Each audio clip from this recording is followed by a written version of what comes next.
வணக்கம். அல்டிமேட் தமிழா. சீனா ஏற்கனவே பயன்படுத்தும் பணம் யுவான்.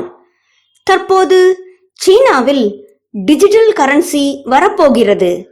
சோதனை ஓட்டமாக 4 நகரங்களில் இதை அறிமுகப்படுத்துகின்றனர். அரசு ஊழியர்களுக்கும் சம்பளம் டிஜிட்டல் கரன்சி தான்.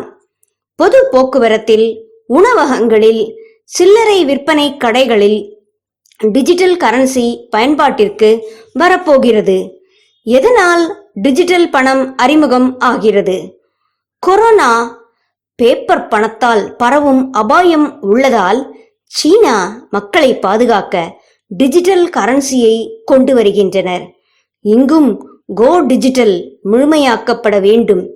நம் நாட்டிலும் சில நாட்களேனும் வங்கிகள், தபால் அலுவலகங்கள், LIC போன்ற பணத்தை கையாளும் அலுவலகங்களை மூடி வைத்தால் மக்கள் மொத்தமாய் ஒரு இடத்தில் கூடும் அபாயம் குறையும்.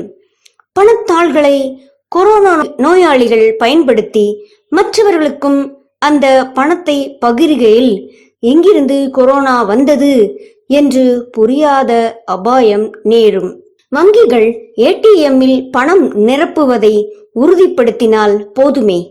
மற்ற வேலைகளை கொரோனா ஓரளவு கட்டுக்குள் வந்ததும் பார்க்கலாமே.